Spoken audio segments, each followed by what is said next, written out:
CNN. European security officials on Monday and Tuesday observed Russian Navy support ships in the vicinity of leaks in the Nord Stream pipelines likely caused by underwater explosions, according to Western intelligence officials and one other source familiar with the matter. It's unclear whether the ships had anything to do with those explosions, these sources and others said, but it's one of the many factors that investigators will be looking into. Russian submarines were also observed not far from those areas last week, one of the intelligence officials said. 3 U.S. officials said that the U.S. has no thorough explanation yet for what happened. Days after the explosions appeared to cause 3 separate and simultaneous leaks in the 2 pipelines on Monday. Russian ships routinely operate in the area, according to one Danish military official, who emphasized that the presence of the ships doesn't necessarily indicate that Russia caused the damage. We see them every week, this person said. Russian activities in the Baltic Sea have increased in recent years. They are quite often testing our awareness both at sea and in the air. But the sightings still cast further suspicion on Russia, which has drawn the most attention from both European and U.S. officials as the only actor in the region believed to have both the capability and motivation to deliberately damage the pipelines. U.S. officials declined to comment on the intelligence about the ships on Wednesday. Both Denmark and Sweden are investigating, but a site inspection has yet to be done and details on exactly what caused the explosions remain sketchy. One European official said that there is a Danish government assessment underway and it could take up to 2 weeks for an investigation to properly begin because the pressure in the pipes makes it difficult to approach the site of the leaks, although another source familiar with the matter said the probe could begin as soon as Sunday. The prime ministers for both Denmark and Sweden said publicly on Tuesday that the leaks were likely the result of deliberate actions, not accidents, and Sweden's security service said in a statement Wednesday that it cannot be ruled out that a foreign power is behind it. U.S. National Security Advisor Jake Sullivan on Tuesday evening also called the leaks apparent sabotage in a tweet. But senior Western officials have so far stopped short of attributing the attack to Russia or any other nation. The Kremlin has publicly denied striking the pipelines. A spokesman called the allegation predictably stupid and absurd.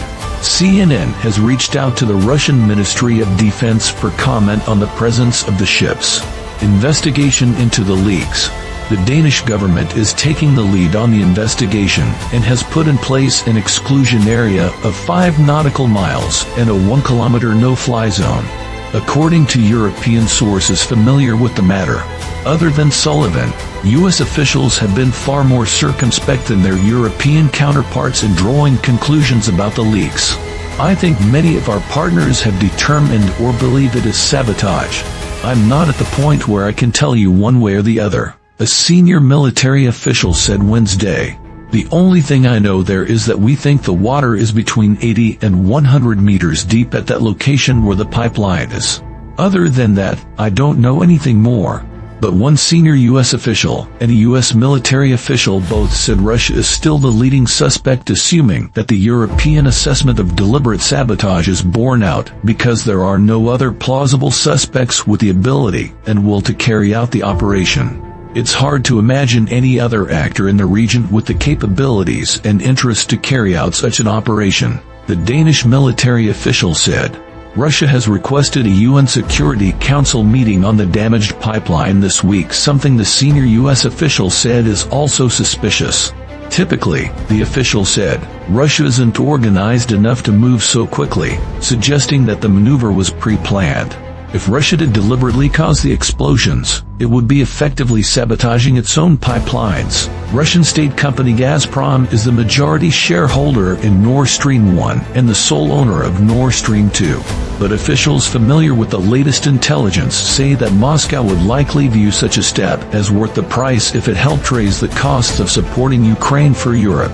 U.S. and Western intelligence officials believe Russian President Vladimir Putin is gambling that as electricity costs rise and winter approaches, European publics could turn against the Western strategy of isolating Russia economically. Sabotaging the pipelines could show what Russia is capable of, one U.S. official said. Russia has already taken steps to manipulate energy flows in ways that caused itself economic pain, but also hurt Europe.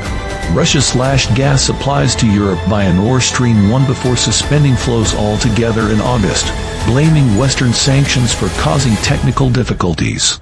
European politicians say that was a pretext to stop supplying gas. They've already shown they're perfectly happy to do that, one of the sources said.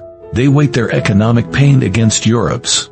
The new Nord Stream 2 pipeline had yet to enter commercial operations. The plan to use it to supply gas was scrapped by Germany days before Russia sent troops into Ukraine in February. U.S., European and Ukrainian officials have been warning for months, however, that critical infrastructure not only in Ukraine but also in the U.S. and Europe could be targeted by Russia as part of its war on Ukraine. The U.S. warned several European allies over the summer, including Germany, that the Nord Stream 1 and 2 pipelines could face threats and even be attacked.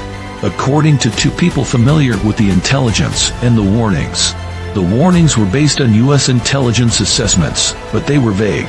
The people said it was not clear from the warnings who might be responsible for any attacks on the pipelines or when they might occur. The CIA declined to comment. Der Spiegel was the first to report on the intelligence warnings. CNN's Alex Marquardt and Oren Lieberman contributed to this report.